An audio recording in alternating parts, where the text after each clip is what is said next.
வணக்கம். இன்றைய முக்கிய செய்திகள். அரியங்குப்பம் அருகே ஓட்டப்பந்தய பயிற்சி பெற்ற பள்ளி மாணவன் மயங்கி விழுந்து உயிரிழந்த சம்பவம் அப்பகுதியில் பெரும் சோகத்தை ஏற்படுத்தியுள்ளது.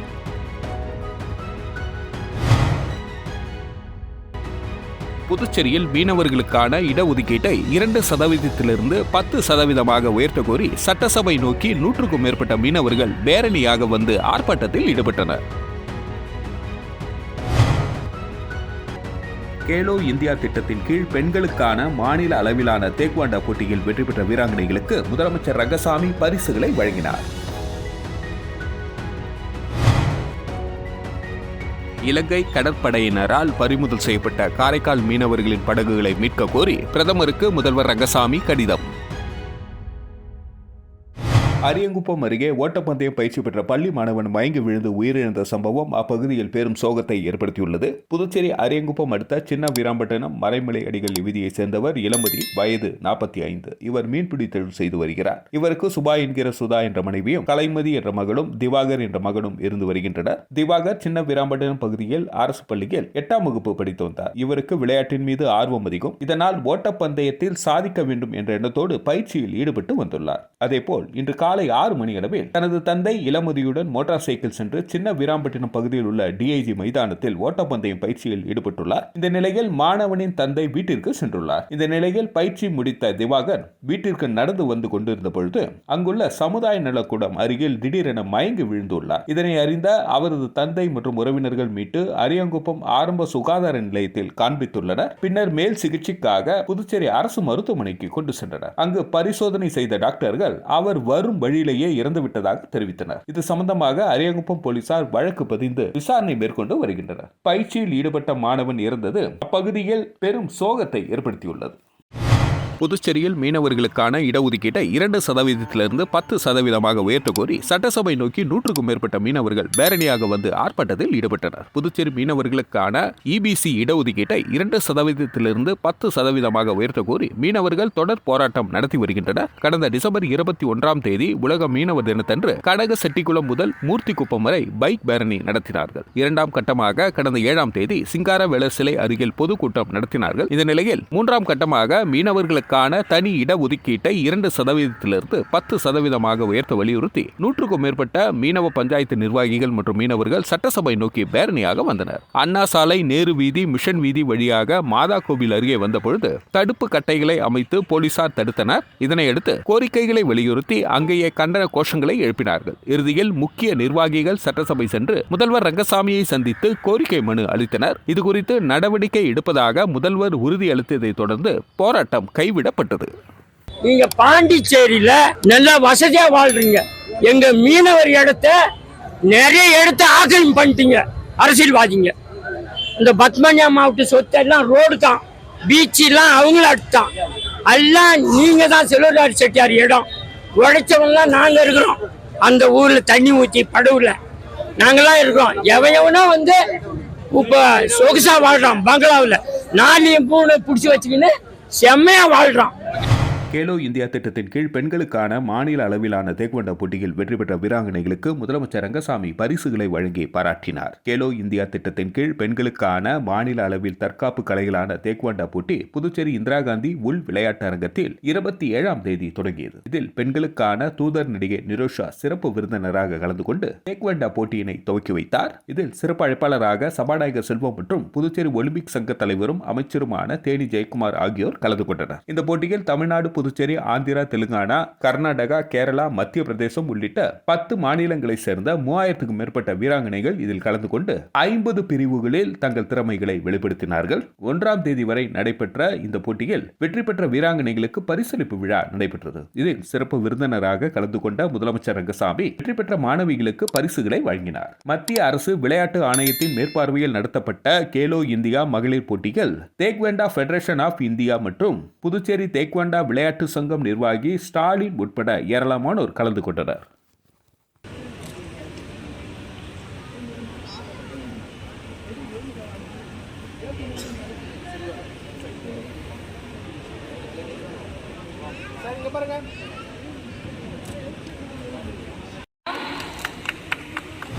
இலங்கை கடற்படையினரால் பறிமுதல் செய்யப்பட்ட காரைக்கால் மீனவர்களின் படகுகளை மீட்கக் கோரி பிரதமருக்கு ரங்கசாமி கடிதம் எழுதியுள்ளார். முதல்வர் ரங்கசாமி பிரதமர் நரேந்திர மோடிக்கு எழுதியுள்ள கடிதத்தில் புதுவை மாநிலம் காரைக்காலை சேர்ந்த மீனவர்கள் விசை படகுகள் மூலம் மீன்பிடி தொழிலில் ஈடுபட்டு வருகின்றனர். அவர்கள் எதிர்பாராத வகையில் சர்வதேச கடல் எல்லையில் மீன் பிடிக்கும் பொழுது இலங்கை கடற்படையினரால் கைது செய்யப்பட்டு வருகின்றனர். அவர்களின் படகுகளும் பறிமுதல் செய்யப்பட்டு இலங்கையில் நிறுத்தப்பட்டுள்ளன. காரைக்கால் மீனவர்கள் கைது செய்யப்படும் பொழுது மத்திய வெளியுறவுத்துறை தலையிட்ட பேரில் அவர்களை இலங்கை அரசு விடுவித்துள்ளது.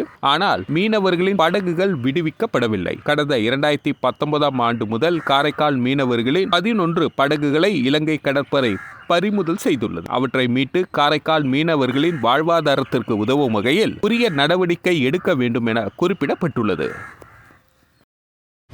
மரக்காணம் அருகே அரசு பேருந்து சாலையோர பள்ளத்தில் கவிழ்ந்த விபத்தில் 30க்கும் மேற்பட்ட பயணிகள் படுகாயம் அடைந்தனர். சென்னையிலிருந்து புதுச்சேரி நோக்கி 50க்கும் மேற்பட்ட பயணிகளுடன் கிழக்கு கடற்கரை சாலை வழியாக சென்று கொண்டிருந்த அரசு பேருந்து மரக்காணம் அருகே வந்து கொண்டிருந்த பொழுது குறுக்கே இருசக்கர வாகனம் வந்ததால் நிலை தடுமாறிய பேருந்து சாலையோர பள்ளத்தில் கவிழ்ந்தது. இதில் பேருந்தில் பயணித்த 30க்கும் மேற்பட்ட பயணிகளுக்கு காயம் ஏற்பட்டது. மேலும் இருசக்கர வாகனத்தில் வந்தவர் படு காயங்களுடன் புதுச்சேரி மருத்துவமனைக்கு அழைத்து செல்லப்பட்டார். மேலும் பேருந்தில் பயணித்து காயமடைந்த பயணிகளை 108 ஆம்புலன்ஸ் மூலம் மரக்காணம் அரசு மருத்துவமனைக்கு கொண்டு சென்று சிகிச்சை அளித்து வருகின்றனர்.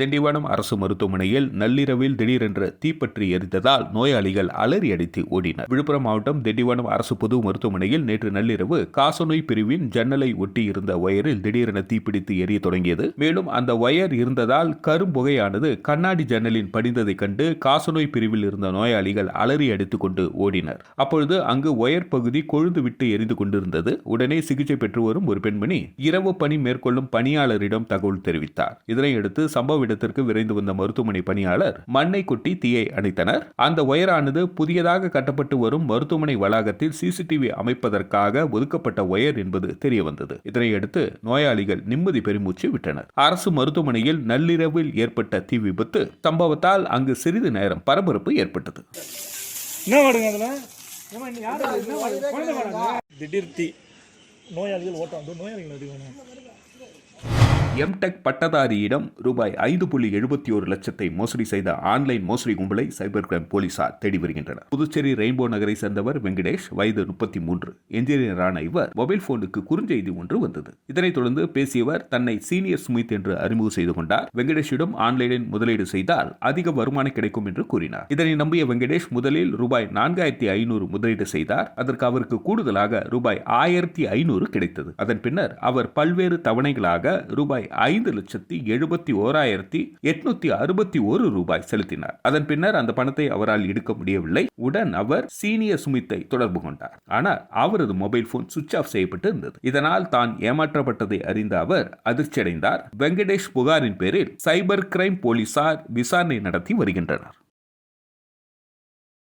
புதுச்சேரி விழுப்புரம் தேசிய நெடுஞ்சாலையின் இருபுறங்களில் அமைக்கப்பட்டுள்ள உயர் மின்னழுத்த கோபுரத்தில் உள்ள இரும்பு கம்பிகளை திருடுபவர்களை கைது செய்ய பொதுமக்கள் கோரிக்கை வைத்துள்ளனர். புதுச்சேரி விழுப்புரம் சாலையின் இருபுறங்களில் உயர் மின்னழுத்த கோபுரம் அமைக்கப்பட்டு மின் விநியோகம் செய்யப்பட்டு வருகின்றது. புதுச்சேரியிலிருந்து விழுப்புரம் செல்வதற்கான சாலை தேசிய நெடுஞ்சாலையால் விரிவுபடுத்தப்பட்டும் முக்கிய சாலை சந்திப்புகளில் மேம்பாலம் கட்டும் பணியும் செயல்பட்டு வருகின்றது. இதனால் சாலையின் குறுக்கே செல்லும் மின் கம்பிகளை உயர் மின்னழுத்த கோபுரம் அமைக்கப்பட்டு சாலையில் ஒரு புறத்தில் இருந்து மற்றொரு பகுதிக்கு கொண்டு செல்லப்பட்டு வருகின்றது. இவ்வாறு திருவெண்டார்கோவில், கண்டமங்கலம், திருபுவனை உள்ளிட்ட பகுதிகளில் உயர் மின்னழுத்த கோபுரத்தின் குறுக்கே உள்ள இரும்பு கம்பிகளை மர்ம நபர்களால் இரவில் தொடர்ச்சியாக திருடப்பட்டு வருகின்றது. இதனால் உயர் மின்னழுத்த கோபுரம் வலுவிழந்து விழக்கூடிய ஆபத்தான நிலையில் உள்ளது. இதுபோன்ற பொது சொத்துக்களை திருடுபவர்களை கண்டறிந்து கைது செய்ய வேண்டும் என பொதுமக்கள் போலீசாருக்கு கோரிக்கை வைத்துள்ளனர். இதனால் பெரும் விபத்து ஏற்படும் முன்பு தேசிய நெடுஞ்சாலை மற்றும் மின்துறையும் நடவடிக்கை எடுக்க வேண்டும் என்று கோரிக்கை வைத்துள்ளனர்.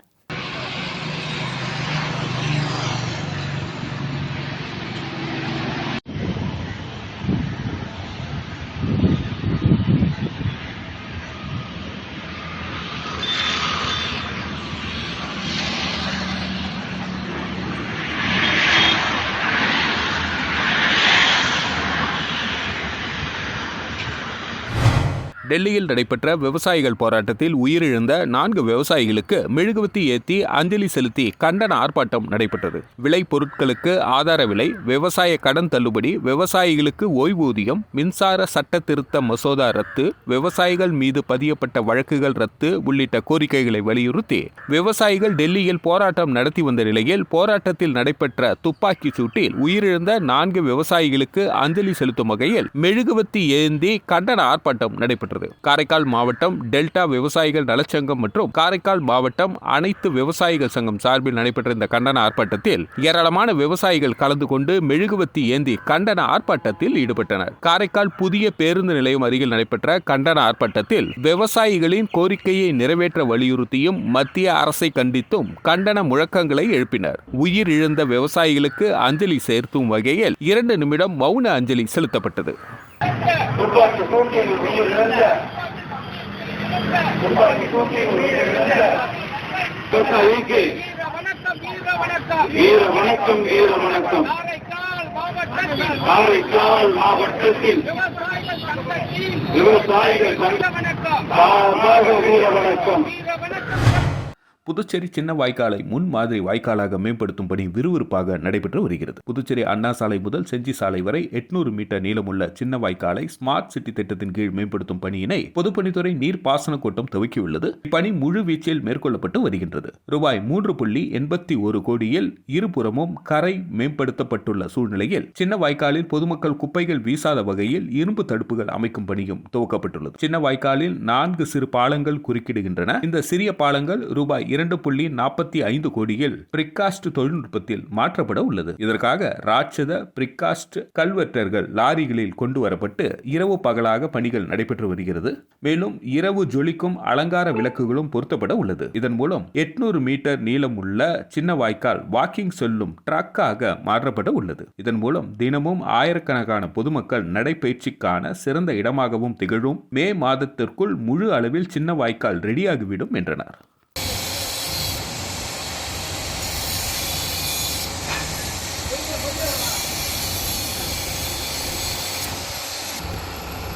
வில்லியனூர் வி மணவெளி கிராமத்தில் ரூபாய் 44 லட்சம் செலவில் வளர்ச்சி பணிகள் எதிர்க்கட்சித் தலைவர் சிவா தொடங்கி வைத்தார். வில்லியனூர் தொகுதிக்குட்பட்ட வி மணவெளி, திரிவேணி நகர், ஸ்ரீ வெங்கடேஸ்வரா நகர், ஒதியம்பட்டு ஆகிய பகுதிகளில் பொதுப்பணித்துறை பொது சுகாதார கூட்டம் மூலம் தலா ரூபாய் 14 லட்சம் செலவில் புதிய ஆழ்துளை கிணறு அமைக்கும் பணி மற்றும் வி மணவெளி ஸ்ரீவாரி கார்டன் பகுதியில் ரூபாய் 2 லட்சம் மதிப்பில் புதிய குடிநீர் குழாய் அமைக்கும் பணி என மொத்தம் ரூபாய் 44 லட்சம் பணிகளுக்கான பூமி பூஜை நடைபெற்றது. இந்த நிகழ்ச்சியில் தொகுதி சட்டமன்ற உறுப்பினரும் எதிர்க்கட்சித் தலைவருமான சிவா கலந்து கொண்டு பணிகளை தொடங்கி வைத்தார். இதில் பொதுப்பணித்துறை கண்காணிப்பு பொறியாளர் பாஸ்கரன், செயற்பொறியாளர் உமாபதி, உதவி பொறியாளர்கள் வாசு, பீனாராணி, இளநிலை பொறியாளர்கள் ஞானவேல், திருவேங்கடம் மற்றும் தொகுதி திமுகவினர் உட்பட பலர் கலந்து கொண்டனர். புதுவை மாநில பாஜக கட்சியின் வில்லியனூர் மாவட்டத்தின் செயல்வீரர் கூட்டம் வில்லியனூர் பைபாஸ் சாலையில் உள்ள தனியார் திருமண மண்டபத்தில் நடைபெற்றது. புதுவை மாநில பாஜக கட்சியின் வில்லியனூர் மாவட்டத்தின் செயல்வீரர் கூட்டம் வில்லியனூர் பைபாஸ் சாலையில் உள்ள தனியார் திருமண மண்டபத்தில் நடைபெற்றது. இக்கூட்டத்தில் மாவட்ட பொதுச் செயலாளர் ஆனந்த பாஸ்கரன் வரவுரையாற்றினார். வில்லியனூர் பாஜக மாவட்ட தலைவர் ஓ மணிதா தலைமையுரையாற்றினார். இந்த நிகழ்ச்சியில் சிறப்பு அழைப்பாளராக குடிமை பொருள் வழங்கல் துறை மற்றும் நுகர்வோர் விவகாரங்கள் துறை அமைச்சர் சாய்ஜே சரவணகுமார், மாநில பொதுச் செயலாளர்கள் மோகன்குமார், மௌலிதேவன் ஆகியோர் சிறப்பு சிறப்புரையாற்றினார்கள். அதனைத் தொடர்ந்து நோக்க உரையினை மாவட்ட பொறுப்பாளர் எஸ் ஆனந்தன் வருகின்ற பாராளுமன்ற தேர்தலை முன்னிட்டு நிர்வாகிகள் செய்ய வேண்டிய பணிகள் குறித்து எடுத்துரைத்தார். மேலும் மாவட்ட துணைத் தலைவர்கள் ஹைகிரீவர், தங்கராசு, பாண்டுரங்கன், அனுசுவை, மாவட்ட பொருளாளர் அமிர்தராஜன், மாவட்ட செயலாளர் கனகராஜ், மணிகண்டன், வேதகிரி, மல்லிகா மற்றும் தொகுதி தலைவர்கள் ஊசுடு தொகுதி தலைவர் ஐயனார், திருபுவனை SR பாஸ்கர், வில்லியனூர் தட்சிணாமூர்த்தி, மங்களம் பிரகாஷ், மண்ணாடிப்பட்டு வேதாச்சலம் உட்பட பலர் கலந்து கொண்டனர். நிறைவாக மாவட்ட பொதுச் செயலாளர் சண்முகம் நன்றியுரை ஆற்றினார்.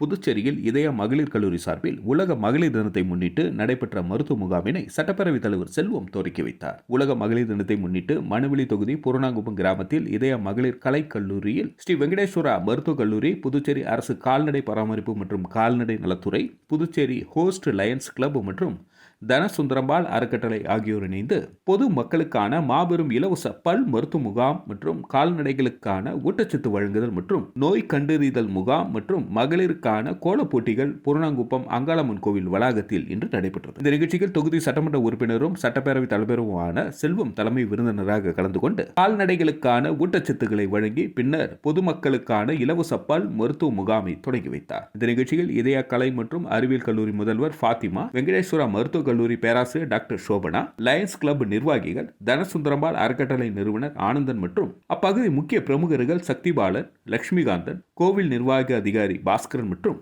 கல்லூரி பேராசிரியர்கள், மாணவிகள் மற்றும் ஏராளமானோர் கலந்து கொண்டனர். சுள்ளியாங்குப்பம் கிராமத்தில் நடைபெற்ற 57ஆம் ஆண்டு மயான கொள்ளை உற்சவ விழாவில் திரளான பக்தர்கள் கலந்து கொண்டு சாமி தரிசனம் செய்தனர். பாகூர் கொம்யூன் சுள்ளியாங்குப்பம் கிராமத்தில் பிரசித்தி பெற்ற அங்காள பரமேஸ்வரி அம்மன் கோவில் உள்ளது. இங்கு 57ஆம் ஆண்டு மயான கொள்ளை உற்சவம் நேற்று நடைபெற்றது. இதையொட்டி கடந்த 26ஆம் தேதி கொடியேற்றம் நடைபெற்றது. தொடர்ந்து அம்மனுக்கு சிறப்பு அபிஷேக ஆராதனைகளும் வீதி உலாவும் நடைபெற்றது. முக்கிய நிகழ்வான மயான கொள்ளை உற்சவம் நேற்று மாலை 5 மணி அளவில் நடைபெற்றது. இதனையொட்டி காலை 9 மணி அளவில் அம்மனுக்கு சிறப்பு அபிஷேக ஆராதனைகளும் கிருஷ்ணாபுரம் மயானத்தில் கொள்ளை உற்சவம் நடைபெற்றது. இதில் திரளான பக்தர்கள் பங்கேற்று சாமி தரிசனம் செய்தனர். தொடர்ந்து சிறப்பு அலங்காரத்தில் அங்காள பரமேஸ்வரி அம்மன் வீதி உலா நடைபெற்றது. இதற்கான ஏற்பாடுகளை அறங்காவலர் குழுவினர் மற்றும் கிராம மக்கள் செய்திருந்தனர்.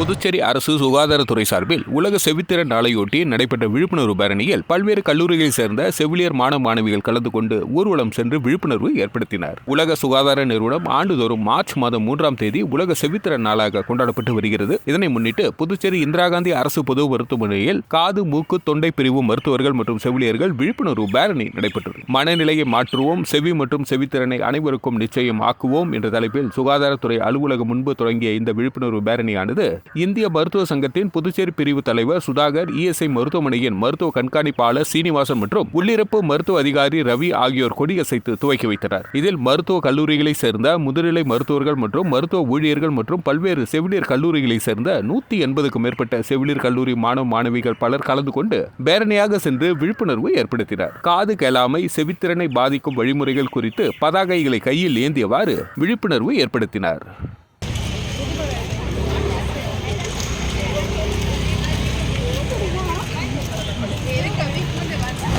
ஜிப்மர் சிறுநீரகவியல் துறை சார்பில் சிறுநீரக நோய்கள் பற்றிய விழிப்புணர்வு மற்றும் பரிசோதனை முகாம் பெரம்பை ஊராட்சி ஒன்றிய நடுநிலைப் பள்ளியில் நடைபெற்றது. உலக சிறுநீரக தினம் 2024 தொடர்பான நிகழ்வுகளில் ஒன்றாக பொதுமக்களுக்கு சிறுநீரக நோய்கள் தொடர்பான விழிப்புணர்வு ஏற்படுத்துவதற்கும் சிறுநீரக நோய்கள் உள்ளனவா என்று பரிசோதித்துக் கொள்வதற்கும் ஜிப்மர் சிறுநீரகவியல் துறை, தமிழ்நாடு முதலமைச்சர் காப்பீடு திட்டம் மற்றும் ஸ்ரீ சிவசக்தி தர்ம அறக்கட்டளை இணைந்து சிறுநீரக நோய்கள் பற்றிய விழிப்புணர்வு மற்றும் பரிசோதனை முகாம் விழுப்புரம் மாவட்டம் வானூர் ஒன்றியம் பெரம்பை ஊராட்சி ஒன்றிய நடுநிலைப் பள்ளியில் நடைபெற்றது. இந்த நிகழ்ச்சிக்கு சிறுநீரகவியல் துறை தலைவர் டாக்டர் ஸ்ரீஜித் பரமேஸ்வர் தலைமை தாங்கினார். பெரம்பை ஊராட்சி மன்ற தலைவர் இந்திரா சக்திவேல் சிறப்பு விருந்தினராக கலந்து கொண்டு இம்முகாமினை தொடங்கி வைத்தார். மேலும் இந்த நிகழ்ச்சிக்கு ஸ்ரீ சிவசக்தி தர்ம அறக்கட்டளை நிறுவனர் ராஜா ராம்குமார், மலர்குடி மற்றும் ஊராட்சி செயலர் உத்திரகுமார், வானூர் ஒன்றிய பெருந்தலைவர், கவுன்சிலர், துணைத் தலைவர், வார்டு உறுப்பினர்கள் மற்றும் ஊர் பொதுமக்கள் திரளானோர் கலந்து கொண்டனர். இம்முகாமில் மருத்துவர்கள் மற்றும் மருத்துவ குழுவினர் கலந்து கொண்டனர். இதில் கலந்து கொண்ட பொதுமக்களுக்கு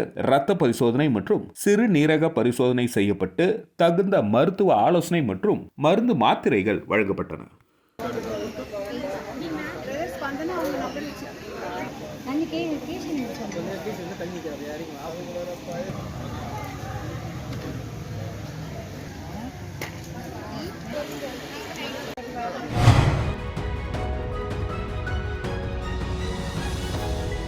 அரியங்குப்பம் அருகே ஓட்டப்பந்தய பயிற்சி பெற்ற பள்ளி மாணவன் மயங்கி விழுந்து உயிரிழந்த சம்பவம் அப்பகுதியில் பெரும் சோகத்தை ஏற்படுத்தியுள்ளது.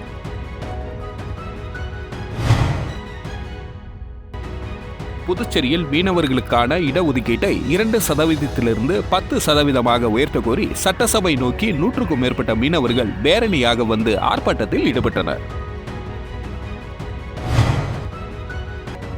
கேலோ இந்தியா திட்டத்தின் கீழ் பெண்களுக்கான மாநில அளவிலான தேக்வாண்டா போட்டியில் வெற்றி பெற்ற வீராங்கனைகளுக்கு முதலமைச்சர் ரங்கசாமி பரிசுகளை வழங்கினார். இலங்கை கடற்படையினரால் பறிமுதல் செய்யப்பட்ட காரைக்கால் மீனவர்களின் படகுகளை மீட்க கோரி பிரதமருக்கு முதல்வர் ரங்கசாமி கடிதம். இத்துடன் செய்திகள் நிறைவடைகிறது. நன்றி, வணக்கம். செய்திகளை உடனுக்குடன் தெரிந்து கொள்ள கிரியேட்டிவ் மீடியா யூடியூப் சேனலை சப்ஸ்கிரைப் செய்து கொள்ளுங்கள்.